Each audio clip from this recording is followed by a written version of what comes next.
There we go, for everyone's awareness. In terms of the ground rules for today and guidelines, in addition to being recorded, we are also enabling a live transcript feature if you want to see the live transcript as we're talking. Thank you to all of you who have submitted questions in advance. We're going to do our best to try to answer them during today's discussion.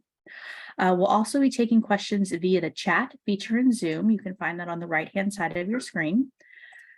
We're going to do our best to answer remaining questions left over from the chat or that come in by email after this meeting. Beyond the discussion today, we do invite all of you participants to continue the conversation by submitting written comments, ideas, and reactions via email to the Secretariat's email, which is opengovernmentsecretariat@gsa.gov, and that will be pasted in the chat shortly. And then as you can see from our agenda slide, which is displayed on the screen, we have some commitment updates for you today, which we're going to be talking about momentarily. And with that, let me turn it over to my colleague, Laura Zachary. She's going to be talking about today's run of show. But Laura, I think you are muted.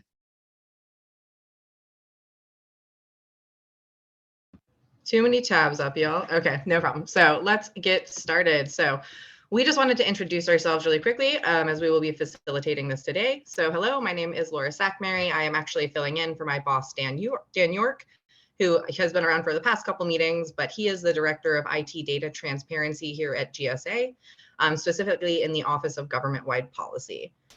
So today we are really excited to talk about the statuses of the improving access to government data, research, and information, which is part of NAP Theme 5. So we're going to go over today's agenda and we're going to kind of introduce our facilitators. So to start out with, GSA has really been working to institutionalize, long-term support for this open government initiative. We'll be providing a lot more details about this later in the summer as our office is just being stood up at the moment. But know that we have a lot more staff now and that the FY23 budget we received this spring has dedicated a lot of full funding to support this work. So we're hopeful to really hit the ground running here in the next couple months. GSA's Office of Government-Wide Policy also provides forward-thinking policy guidance, best practices on a lot of different federal property, technology, and mission support operations areas as well. So we are really excited to be working in this field. I am joined today by Alexis Masterson, who is part of my team. She's going to be working with you guys on all things tracker related, commitment related. And I am also joined by Dom Beamer, a White House Leadership Development Fellow working with the Office of Science and Technology Policy. So he will be leading the bulk of today's presentation, but we do have speakers and folks from all over who are excited to kind of share the updates on their commitments as well. So moving to the next slide real quick. Just some logistical stuff for y'all. So we do have all of the past sessions, the July 12th, the July 20th, and the July 27th public engagement sessions. All of that information is up on our website. The video sessions are still in comms. We are hopeful to have those video recordings up as soon as possible. We also have linked here in the deck that commitment tracker that we talked about at last month's meeting. So a reminder that we have publicly posted an initial beta version of the commitment tracker, and the status updates are also about 1/3 of our subcommitments have been added at this time. This was also briefed at our prior meeting on the 7/27th engagement session. With that, I would like to hand it over to Dom, and he is going to give us some background information on the NAP 5 theme that we're covering today. We're also going to be discussing what the commitment leads and what their updates are going to be providing as well. So with that, take it away, Dom. Thanks, Laura. Hi, everyone. As Laura mentioned, I work in the White House Office of Science and Technology Policy. And in addition to advising the President and Executive Office of the President on matters related to science and technology, our mission includes ensuring equity, inclusion, and integrity in all aspects of science and technology. So the work of open government is directly aligned with that mission. I'm excited to be here today, where we're going to provide some updates on commitments made in the first theme of the 5th National Action Plan. And I want to start with this brief orientation on the theme of improving access to government data, research, and information. So you guys know the federal government collects vast amounts of data through its day-to-day activities, as well as through the federal statistical system. This repository of federal data best serves the American public and American government when the data are transparent, sufficiently detailed while still protecting privacy, and accessible to the American public. In the Day 1 executive order on advancing racial equity and support for underserved communities through the federal government, President Biden noted that a first step to promoting equity in government action is to gather the data necessary to inform that effort. With that common base of shared information, the next step is to make that data available to the public. Public release of federal government research, information, and data can enable greater evidence building, can enable civic engagement, and public and private sector decision-making. It also accelerates private sector breakthroughs for scientific innovations and identifies novel business opportunities. Facilitating greater access to public data and agency activities is consistent with applicable law, can result in a more responsive federal government. Transparency around government spending, for instance, means that civic organizations, journalists, and individual citizens can track federal agency activity and decision-making, as well as how agencies are managing public resources. In a similar vein, building greater visibility into government agency performance can help members of the public understand how well specific programs are delivering for individual communities. This theme features 8 main commitments that summarize 19 subcommitments. Over the next 30 minutes, agency representatives are going to present progress updates on these 19 subcommitments. And in the final 20 minutes, we want to have an open dialogue with you about these commitments, the progress that's been made, and advice you might have for us for future reporting and activities around them. With that, I want to hand it off to our first representative, Mariam Zaring-Halam, the Assistant Director for Public Access and Research Policy in the Office of Science and Technology Policy, to share the first set of updates on making federally funded research findings and data more accessible. Mariam? Great. Thank you, Don, and thanks for that setting of the stage. It's great to be with you all this afternoon. So the following 4 subcommitments that I am going to cover focus on increasing public access to federally funded research findings and data. As noted in this slide, the National Science and Technology Council Subcommittee on Open Science is a key mechanism for implementing these commitments. OSTP released its memorandum on ensuring free, immediate, and equitable access to federally funded research on August 25th of last year. So we'll be celebrating, we'll be looking at a year of this memo next week. In February of this year, agencies with over 100 million in annual research and development expenditures submitted their draft public access plans for review. While OSTP has not required that agencies publicly post these plans, those listed on this slide have shared their plans for policy development to date. The 2022 public access memo does require that all policies should be posted by December 31st, 2024, and these policies go into effect by December 31st, 2025. Agencies with less than 100 million in annual research and development expenditures are submitting their plans for policy development for OSTP and OMB review by August 20th of this year. So if you'll go to the next commitment.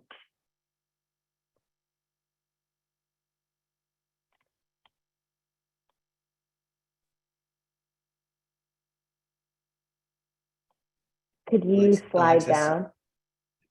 Laura, could you scroll down to the next slide, please? Thank you. So these public access plans include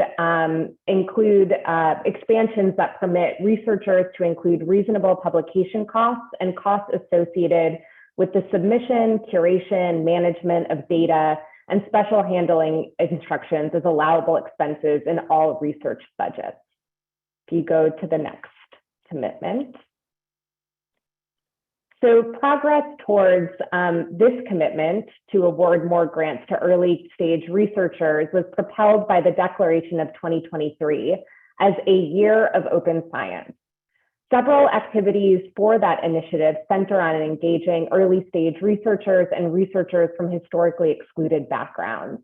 For example, NASA's Transform to Open Science program is working to empower scientists with critical open science skills and build a supportive community around open science, including by developing NASA's Open Science 101 curriculum, which you can complete to earn a digital certificate.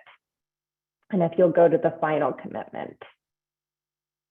The Year of Open Science also features stakeholder engagement around strategies to advance incentives to recognize and reward open science practices. For example, OSTP hosted a series of listening sessions this summer with the early career researcher community to understand their needs, priorities, and experiences around advancing a future of open science.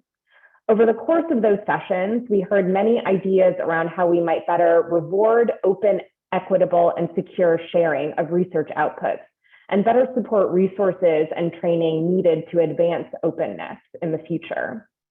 And with that, I'll now turn it over to Denise Ross to talk through commitments around equitable data. Thank you for your attention. Thanks, Miriam. So the progress I'm presenting on today falls within the expand the production, dissemination, and use of equitable data commitment. And on screen, you'll see the full text of these commitments and the progress narratives. For the first one, this was just about putting in place the structure. So the Subcommittee on Equitable Data has diligently worked toward the commitments outlined in our fifth NAB. The Equitable Data Working Group was rechartered and is now a codified entity within the Subcommittee on Equitable Data in the National Science and Technology Council. In March, the working group established a progress report about the implementation of the 5 recommendations. And when you all signed up, when we did get a few questions from the audience related to progress on equitable data that I wanted to address briefly. The first one was, how can we more effectively share and make use of open data across the federal government? When we talk to our member agencies about progress they're making toward better utilizing data they already have, what we call underused data. This came up a lot. Agencies aren't, and people doing the equity assessments aren't always aware of open data sets that are available from other agencies. We observed that agencies are addressing that by creating data inventories and curated data collections that include not only their own data that can be useful for analysis, but also open data from other agencies that should be used in equity assessments. It won't surprise you that the American Community Survey is a big one here that most agencies are using and keeping ready in their toolbox. So agencies are curating relevant data from across the US government to make it easier to use those data for quick analyses. And we expect to see more of that in the months and years to come. The second question was, what considerations have been given to balance open data priorities with privacy concerns? For this progress report, the Subcommittee on Equitable Data member agencies highlighted that they are adopting approaches to mitigating the risk of re-identification when accessing this more detailed disaggregated data that we're asking for. The techniques that we're using include standard ones like masking PII, increasing options for controlled access to information that cannot be publicly released, such as the federal state research data, federal statistical research data centers, and creating processes for reviewing information products for potential disclosure concerns before they are publicly released. There are also some innovative efforts underway, such GSA's 10X program sponsored the Census Bureau and other entities to conduct a pilot of privacy enhancing technologies that allow for privacy preserving data sharing to better balance this tension between privacy and utility. So we are looking forward to seeing more innovations in this space. The third question was, what is being done to ensure that open government data assets are AI ready? And I'm so glad that this was asked. The short answer is that the best preparation for making open government data assets AI ready is following the standard data quality improvement practices, ensuring data is accurate, timely, complete, well documented, and whatnot. And that will obviously help data for AI use cases, but also help in the equity assessments and other non-AI analytics as well. But I would really like to turn this question around. This issue seems like it's really a ripe area for co-creation. And as we start to turn our attention to the National Action Plan that's due in 2024, we would love your input on what this might look like making government data assets AI ready. So if you could just put that in your back pocket for future conversations, that would be grateful. Let's see, I think next slide, the next commitment that I wanted to address is around galvanizing diverse partnerships across levels of government and the research community. We kicked off a community of practice inside of government this January, and it's now more than 530 federal staff strong, and that's been really essential for us to advance this work, to have that community of practice. We've held 6 learning sessions, initiated a newsletter, and continue to foster collaboration across people doing similar work, but in very different agencies. The next commitment is 113.2, which might not be in order, but that's aligned with the recommendation to be accountable to the American public. And what the Subcommittee on Equitable Data has been doing is synthesizing its findings. Let's see. Yeah, there we go. Synthesizing its findings on how federal agencies can better collaborate with members of the public. And we are in the process of making those findings publicly available. We've already been briefing agency staff and pressure testing it. So that should be in an upcoming report. The subcommittee also piloted a new approach to feedback loops on improvements to specific data sets that come from the public, and we expect to release results of that pilot in the next month or so. Finally, this is 113.6. In January 2023, the subcommittee released the Federal Evidence Agenda on LGBTQI+ equity. This is a fantastic document that's helped set the framework for when, why, and how to collect data on sexual orientation and gender identity. The focus of this report is really on data collected in forms, like administrative forms that you might fill out when requesting services. Related 113.7, in that subcommitment, the Chief Statistician of the United States committed to evaluating sexual orientation and gender identity data best practices across agencies and releasing guidance based on the latest evidence, research, and stakeholder input. The Chief Statistician's Office released those best practices in January. And that's also like a really nice companion piece to the evidence agenda that the subcommittee released. But this document focuses on best practices for statistical surveys rather than administrative forms. So from here, I will pass it off to my colleague, Alexis Masterson, to talk through a few progress updates on commitments around race and ethnicity reporting and streamlining researcher access to confidential data. Perfect. Thank you, Denise. Well, so speaking of the Office of the Chief Statistician, they are also making progress towards the 2 commitments that you see on the screen. So for commitment 114, when it comes to reviewing standards around race and ethnicity reporting, OMB has worked with the Equitable Data Working Group to post 3 White House blogs, create a public website, and host bi-monthly listening sessions where the public can share input on these standards. And they released a 90-day Federal Register notice and received over 20,000 comments. And these different teams, they've participated in conferences and have convened in multiple ways around this topic. In regards to commitment 117, when it comes to streamlining researcher access to confidential data, the Office of the Chief Statistician, they are committed to the continued development of the standard application process. And applications for data access, they are continued to be accepted. And the Interagency Council on Statistical Policy will continue to engage stakeholders and add features to the inventory. So that work is ongoing. So let me actually switch gears then. If we go to the next slide, please. to talk through progress from another office with an OMB, and this is the Made in America office. So they are committed to expanding the coverage of waivers reported on the Made in America website. And they're continuing to publicly report waivers, and they're partnering with GSA to expand coverage to include additional waiver types. And if you're interested, you can go to the link that you see on the slide in the progress narrative update and look at the submitted and reviewed waivers. I checked earlier, and the most recently reviewed waiver was done today, and the most recently new submission was from yesterday. So it's a very up-to-date resource if you want to take a look. And with that, I think I'm going to pass it back to Dawn to talk through access to research findings and data.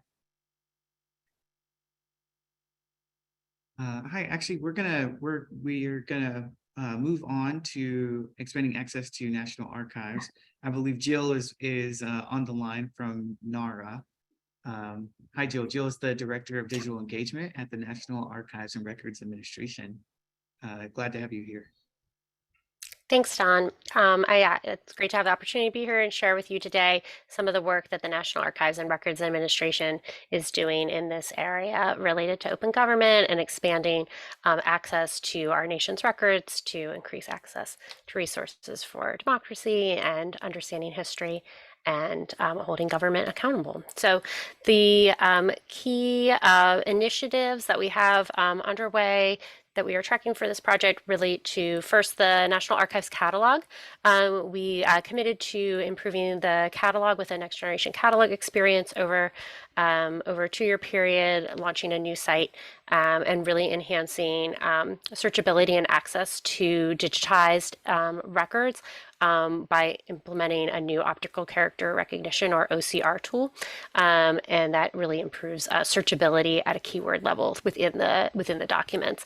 We launched a beta version of the new catalog in September of 2022, and it crossed over to be the production site in November of 2022, and we are continuing on a periodic basis to push updated development code and enhancements to the catalog to introduce new features and improve the search experience there. And I'll put in the chat the link to the catalog. And we are also beginning another wave of user experience enhancements related to user contribution types. We have our citizen archivist user community, and they contribute tags, transcriptions, and comments to the catalog content, to the records, and we'll be adding translations and some new contribution types, some more granular types of tags like first name, last name, and some traditional knowledge labels that the Indigenous community has been requesting to be able to enhance records. So there's more coming, and we're also teeing up a lot of improved user experience for electronic records that will relate to archival data sets and microdata in the catalog, which really helps enhance access to historical data over time. So we're looking forward to those upcoming enhancements. One other key piece of this work is a full redesign of archives.gov with a very user-centric, human-centered design approach. We put in a request for FY24 funding, and we will embark on usability studies and be ready to move forward on the design to improve that user experience for our archives.gov site, which is sort of the front door for the archives and our online visitors. We're looking forward to that work. And the third piece of this here is work we've been doing with engaging underserved communities to work with stakeholders on activities related to reparative description and digitization efforts, and to work with them on identifying records that they're interested in having greater access to, enhancing description, doing additional digitization work. We've been working with the Black community stakeholders, among historians, archivists, and genealogist, and also in the Puerto Rican community working with historian and library science archive stakeholders to identify more records that we've been digitizing, particularly photographs and maps, also records from the Office of the Freedmen's Bureau, and writing blog posts to share and do outreach related to that content.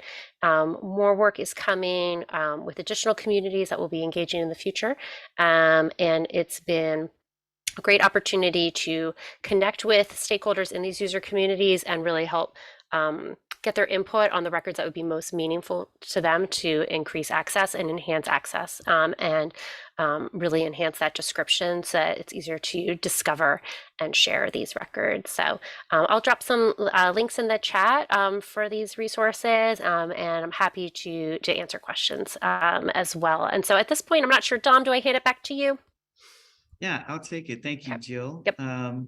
So in our last commitment, I want to introduce Nicholas Baker, the Senior Sustainability Officer in the Office of the Federal Chief Sustainability Officer in the White House Council on Environmental Quality. Nick is going to start us off, and he'll introduce his counterpart, Christina. Thank you, Nick. Thank you, Dom. Yes, hello, everyone. So just quickly here, I'll give an update on President Biden's Executive Order 14057 on catalyzing American clean energy industries and jobs through federal sustainability, which sets out a range of ambitious goals to deliver an emissions reductions pathway consistent with the president's goal of reducing U.S. greenhouse gas emissions by 50% by 2030 and a net zero economy by 2050. So the Council on Environmental Quality, along with the Office of Management and Budget, continue to post regular updates on agency performance and implementing this executive order. We made these updates earlier last year, and we continue to do that. And since this is kind of visual data, we wanted to kind of just do a quick walkthrough. So we can go to the next slide. We'll just show kind of where on the site you can go. If you go to our main site, sustainability.gov, you'll see the top navigation indicators. There's a progress indicator there. There's 3 options there. If you go to the next slide, if you click on progress, we can scroll down to the next slide here. Next slide. Laura? There we go.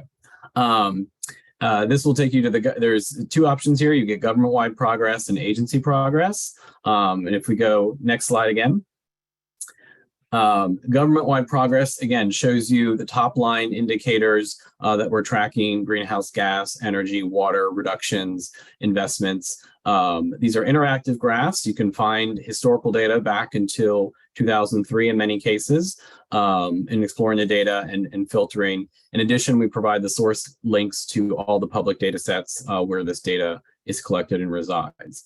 If you go to the next slide, if you click on an agency, and you can go to the next slide, this will bring you to the agency page. Each agency, the 25 principal agencies that report, provides a number of links and details to reports, including the agency climate adaptation plans, agency sustainability plans, and the agency performance data and the OMB sustainability scorecard, all of which are required by the executive order to be published and released publicly. And then again, this data is updated annually, and we're in the process now of updating and releasing FY22 data, and that'll be out shortly. So with that, and again, all this data is public. All the links to where the raw data is are in the graphs and the interactive graphs. So I'll turn it over to my counterpart, Christina, to talk about the next initiative. Thank you so much, Nick. Glad to be here. Since day one, President Biden has prioritized environmental justice by launching a whole of government effort to confront longstanding environmental injustices and inequities. Transparency and accountability have been core principles of the president's commitment to environmental justice. And that's why in Executive Order 14008, he directed the creation of the Environmental Justice Scorecard, the first ever government-wide assessment of what the federal government is doing to advance environmental justice. Executive Order 14008 directs the White House Environmental Justice Interagency Council to develop clear performance metrics to ensure accountability and publish an annual public performance scorecard. The executive order also directs the Office of Management and Budget, in coordination with the Council on Environmental Quality and the U.S. Digital Service and relevant agency heads, to publish on a public website an environmental justice scorecard detailing agency environmental justice performance measures. If you go to the next slide, the release of the first version of the environmental justice scorecard, or what we call phase 1, was an unprecedented first step in providing transparency and accountability. The phase 1 scorecard establishes a baseline for the federal government's efforts to secure environmental justice. Over time, it will show how agencies' actions are making meaningful changes to protect communities and advance environmental justice. It's a valuable snapshot of key work underway, highlighting important progress taken by agencies starting in 2021 through 2022. It covers 3 main categories of metrics. The one category highlights the President's Justice 40 initiative, a signature component of his environmental justice agenda. Under the Justice 40 initiative, the federal government is working toward the goal that 40% of the overall benefits of certain federal investments in climate, clean energy, and other areas reach disadvantaged communities that are marginalized and overburdened by pollution and underinvestment. Another category highlights federal agencies' efforts to advance environmental and civil rights protections, as well as federal agencies' work to ensure that the voices, perspectives, and lived experiences of communities are heard and reflected in the priorities, policies, and decision-making of the federal government, as well as actions to respect tribal sovereignty and ensure government-to-government consultation on federal policies. The other category highlights federal agencies' efforts to institutionalize environmental justice. Since the start of the Biden-Harris administration, federal agencies have been working to embed environmental justice into all aspects of their work, including by implementing Executive Order 12898 and Executive Order 14008. Recommendations from the White House Environmental Justice Advisory Council, or the WEJAC, as well as from the public through a request for information, have positively impacted the development of the phase 1 scorecard. And for those of you who don't know, the WEJAC is comprised of presidentially appointed environmental justice leaders charged with providing independent recommendations on addressing current and historic environmental injustice to the White House Environmental Justice Interagency Council and the chair of CEQ. If you go to the next slide, the phase 1 scorecard employs federal agency data to advance the goals of transparency and accountability across the federal government as a starting point for further evaluation and assessment of ways to achieve important long-term goals of environmental justice and demonstrate agencies' progress in doing so. 24 agencies provided qualitative and quantitative data to populate the phase 1 scorecard. On the main page of ejscorecard.geoplatform.gov, you can navigate to individual agency pages by clicking on these logos to view their baseline assessment and progress on environmental justice. A scorecard alone cannot fully capture the depth or range of active work or the long-term impact of the administration's environmental justice work within communities. That includes, for example, zero-emission school buses creating healthier air for children and families, cleaning up legacy pollution in disadvantaged communities, and strengthening protections for clean air and water. As Executive Order 14008 directs, OMB, in coordination with CEQ and other federal agency partners, will update the environmental justice scorecard annually with the goal of creating a durable, robust, and comprehensive tool to assess and demonstrate the federal government's efforts on environmental justice. Thank you, and over to you, Laura.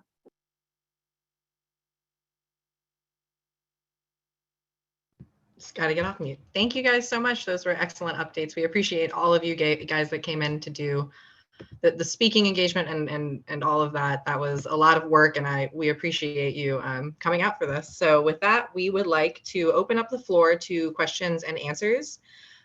Just to remember, we do ask if you could to utilize either the chat function, or if you'd like to come off mute, just use the raise hand function and we'll get to you in some sort of seemly order. So with that, I kind of open up the floor to really any questions. We can go back to specific commitment updates. If that's helpful, just let me know and I can move around the slide deck. So we'll open up the floor. And Laura, I believe Stephen Buckley was the first to raise his hand, if we want to go to him first. We'll start with Stephen. Yes, thank you very much. If I wish I'd known the CEQ people were going to be here, I was going to ask another question, but now that you've got the CEQ people, the CEQ recently proposed a number of things involving public engagement in some recently proposed NEPA regulations, which are the regulations that require environmental public involvement on public planning of federal projects. And so anyway, one of the things, and I'm not sure if they'll be able to answer this, was the idea of setting up a database of not only environmental impact statements, but for the other 95% of NEPA documents, of lesser documents that are done every year, tens of thousands of projects. So that's very big, the idea that people will be able to look or find or scrape and find out what projects public meetings are being planned before the public meeting and not afterwards. So I was wondering if they had any thoughts or if they even knew that was something being proposed by their own agency.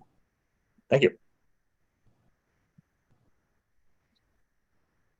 There's anyone on the line that has an answer for that?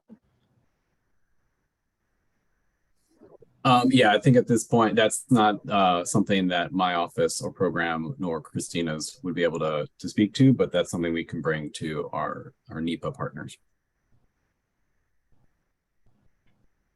Okay, thanks.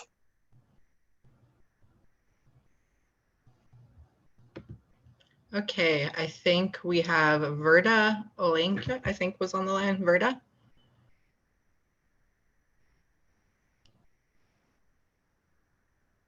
You might be on mute. Yes, good afternoon. I am concerned with county level data. And I sent that question when I registered. What is available with the cross, the agencies that are involved with housing and jobs and or employment and all of those different information besides population or at county level, at the county level? Or how do I access it? So I might not be giving the best response, and Dom and you, please feel free to jump in. I do not know at this time if a lot of the open government policy is really focused on community level, like county data. I think it's something that we are, thinking about how to inquire and ingest that data. But at this time, I think we're looking at more of, federally funded research and things like that. Dom, am I hitting the nail on the head, or am I completely off base? I don't know if you have a response. Yeah, I'll chime in. Verda, thank you for your question. Before my role here in the Office of Science and Technology Policy, I worked for the U.S. Census Bureau. And so with that hat, I'm going to answer your question. Verda, there's a website called data.census.gov. And on that website, we have a lot of different ways that we make data available at the county level, and in some cases even lower. So I want to encourage you to check that out. And then while you're there, there is on that website a place for you to request help. So if as you're looking at it, you have issues, you can use that. And I know that the Census Bureau is exploring the ways that they release their data so that data users like yourself can get to it a little bit more simply. So I want to encourage you to use data.census.gov, and then I'm going to pause here just to see, Denise, is there any other thing that you wanted to add about capacity at state and local levels, or you think that kind of covers the question? I will also add that the federal government is a primary data producer. You know, we're the only ones with the resources to pull off something like the census that touches all Americans. And the role of the nonprofit and academic sector, like those who are playing sort of an intermediary role and turning the data that the government publishes into something that's really useful for community members, that role is essential. And so what I used to work for one of those data intermediaries. And so I always recommend, like, yes, you know, see what the Census Bureau has, and they've been definitely upping their game in terms of making their data more usable. And also see if there are any organizations in your state or region who are aggregating the data from the federal government and other sources in a way that might be most relevant to local issues. We do aspire to make the federal data that we create useful both for direct use by citizens and also by those translator organizations who can really do that, like last mile and last block, to connect the data to relevant decisions. Okay, but there's no, okay. Is there a list of those intermediaries that I can access that could identify information at the county level? Is there a list of who are the intermediaries? Are they just locally accessible, or are they nationally accessible? Yeah, so you know, Verda, maybe we could take this offline, because I'd be happy to provide some specific links. For example, the Urban Institute's National Neighborhood Indicator Partnership, NNIP, has a list of intermediaries. I know that PolicyLink has done some good work in terms of consuming federal data and making it locally relevant. That's PolicyLink in their equity maps. So there's a sort of a broad range. It often depends on what you know, what policy areas you're interested in, who might be doing the aggregation. Unfortunately, there's no inventory of all of the tools that are available that I know of. All right, so Denise Ross, how can I access you? I think we have your contact info. Yes, so we'll send you an email. Yes. To make time. I appreciate that. Thank you very much. Yeah, thank you, Verda. This is like, this last mile is really where the magic happens and where the struggle is too, in making the data accessible. All right.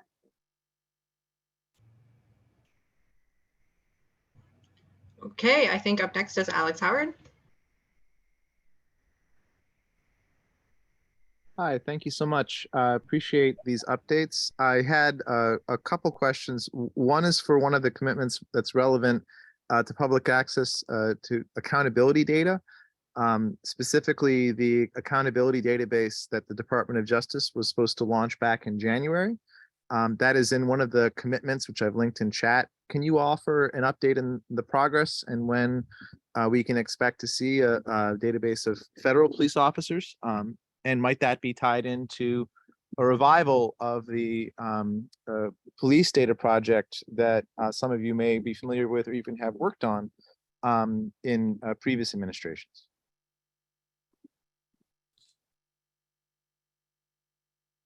I can answer that. The way we're structuring these engagement sessions is that the people who are closest to the commitments are on the call, and that's why we're having different ones for different sections of the National Action Plan. The law enforcement accountability database that you're talking about is one that's coming up. So we don't have anyone who's in a position to answer that question right now. I see. Will the White House stand up a dashboard of all the commitments again, like there used to be and under the Obama White House at its own open government page, so we can all see the status of these commitments next to each other? Or will GSA put them onto one page? I mean, I'm having trouble keeping track of the status of these different things. I know the commitment tracker that GSA has put together is terrific, but It seems like you all are being selective about reporting progress on some of these commitments, but not others. And that's one of the few that actually has a deadline associated with it. Do you think the Department of Justice might be joining us in September to talk about that? I think it was Alexis or Laura who mentioned at the beginning that the commitment tracker is a beta. We're testing it out, and that feedback, Alex, is really useful. And if the commitment tracker is not allowing you to get the visibility that you need on the like 1/3 or so of the commitments that are in there right now, we're in the process of improving that tracker and would love your feedback on it. And I think the most recent engagement session that we had was about the tracker itself and its format. So we welcome your input on the tracker. GSA colleagues, can you remind me what the next engagement session is and what the topics slated are for? Yeah, no problem. So we are going to be going very similar off the theme of what we did. So now you got badass socks. You know what I'm saying? Those are cool. Uh-oh. One moment. Come off mute. Hi, Josh. We can force mute. Let me just make sure. Yep. Okay. Everyone is muted. Okay. So yes, sorry about that. So similar to the event that Dom was helpful and planned, we would like to get some speakers in to talk about their commitments, specifically to the next theme in order. So I believe that's going to be the law. Excuse me if I'm wrong, Dom, but that should be the law and justice folks, right? That's slated for September. So we are hard at work. We are going to be getting into contact with all the points of contacts for those commitments. So Alex, I want to say I'm very hopeful that we can get someone there to address that in September. So we are working it on the back end. So know that we are definitely, it's at the top of our mind. So. Well, thank you for that. The Department of Justice has been directly responsive, saying that it would get that done, aiming for the end of this year. But right. Folks in civil society are kind of wondering what the accountability is for the agencies themselves to implement the commitments that are by and large voluntary, if the ones that are mandated by the president aren't being met on time. So if you could stand up a dashboard that puts them all next to each other so we can see what the progress is across the board, that would be terrific. It would be wonderful also if you'd put up the results report from the fourth NAP along with the progress in those commitments. I added a link to the independent review mechanisms final report on that. If the administration could share what you did on the fourth NAP, that would be terrific. One in particular that we noticed was the improvement on federal access to federally funded research, which Dr. Alondra Nelson worked on when she was there. It would be fabulous if you could share results from the fourth NAP along with more context on that Open USA page so that people who are unfamiliar with all this have an entry point. Thanks for today. Thanks, Alex. Are there any questions from anyone else in the group? I'd present one if you had a moment. Sure, absolutely. All right, great. My name's Josh Wilson. I'm part of an organization called byandforthepeople.org. I do public commenting. I put in a handful of public comments in the past, mostly with USDA APHIS, Animal Plant Health Inspection Services, with the BRS division. And that's the Bioregulatory Service Division. So I guess maybe you could help me understand their current policy and how the science aspect of that is. And I hear that maybe I can research data, but I don't believe I can. So they have made their policy on genetic editing last year, in October of last year, to deregulate stacked genes, and they have a deregulated clause. Now, this deregulated clause that they would be able to genetically edit a plant, animal, or a microorganism and take it straight to market with no record and no oversight. And I guess my question is, if we talk about transparency in science, why is the manufacturer for this policy allowed to privately submit it to the American government without the public seeing what the company said about why their traits are safe? Maybe you could explain to me, maybe because of an IP, is it because of an intellectual property kind of thing, and that's why we're not allowed to read why they're able to meet the deregulated clause for genetic editing, without any oversight? Maybe somebody could push to me on that, if that makes sense, and I could clarify if we had a conversation. Yeah, I think from our end, yeah, if someone has a response, that's fine. Yeah, I can just step in there. Josh, it sounds like you're talking about the process of engaging the public and other stakeholders around regulatory changes. And the July 20th meeting covered that set of commitments. And so and the meeting record is now online, and that might be a good way to start, just in terms of to see what commitments we've made in terms of improving public engagement around changing regulations and what was discussed in the last update session.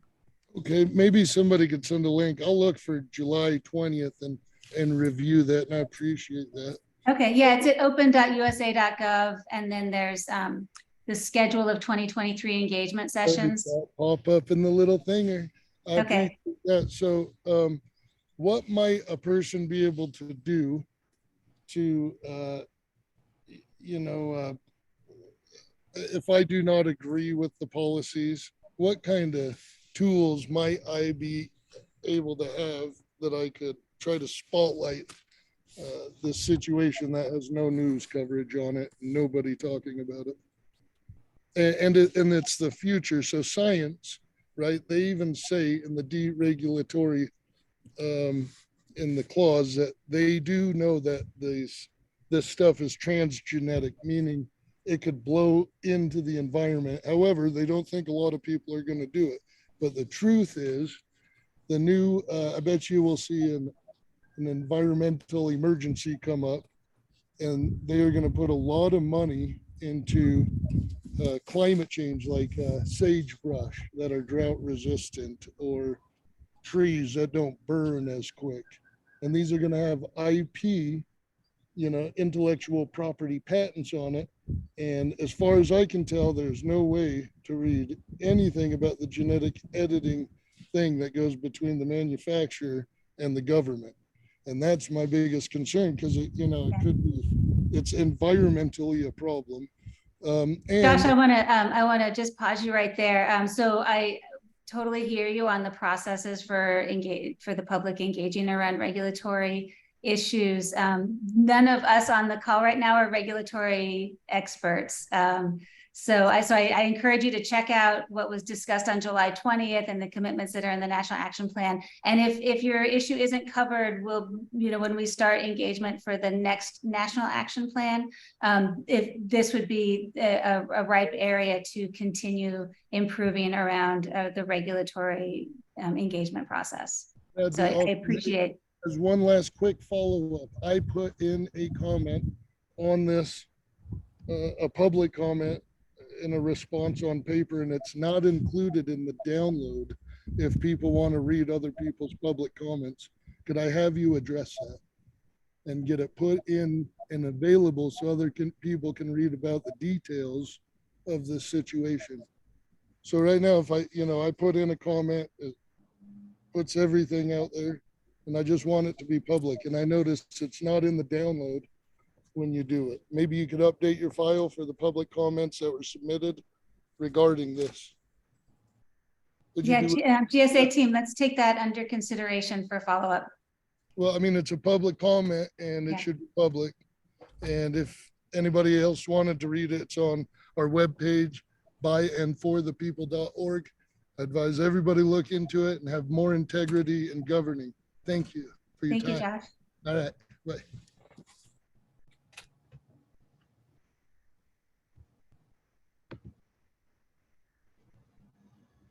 Okay, well, we do have 2 more minutes. Are there any other questions on the line before we wrap up?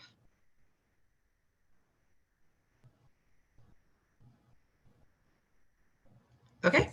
If Well, we have 2 minutes, I don't want to waste 2 minutes of all y'all collective time. Maybe we could work on some other things that I feel would help benefit the outreach for comments of public process, of public requests. You guys are not getting the information out. Can I have the last 2 minutes if nobody's going to use it? I was going to Jonathan- actually offer, if you wanted, we do, if you see it in the meeting chat, we have an open email inbox that we do respond to and do read quite frequently. If you wanted to send us, you know, the information, the websites that you're talking about, all of those things, so that we can get it, you know, sometimes it's hard to, sometimes it's hard not to do it without reading the problem. So if you wanted to email us some of this, we'd be happy to take a look. Just put my public comment in the public comment file for other people to read, please. Thank you. Okay, no problem. Okay. With that, now that we have a minute left, I just wanted to quickly thank everybody. Thank you for joining us today. Thank you for giving these updates. We thank all the speakers that were able to make it. As always, as I just stated, please feel free to reach out to us at the Open Government Secretariat GSA email. My team will be happy to speak with you about any of the topics. We're happy to help curate and plan ideas for future engagement sessions. As we've stated, we are planning another session that will be sometime in September. So be on the lookout for a registration email once that date has been firmly decided. And we hope to have continued sessions around various NAP commitment themes and what their progress responses are. So we hope to see you at the next one. And with that, if no one else from any other part of the OGP or GSA or OSTP side of the house has anything to say, then I will let us adjourn. Thank you, Laura. Thank you, everyone. Thank you. Thanks. Good day. Thank you.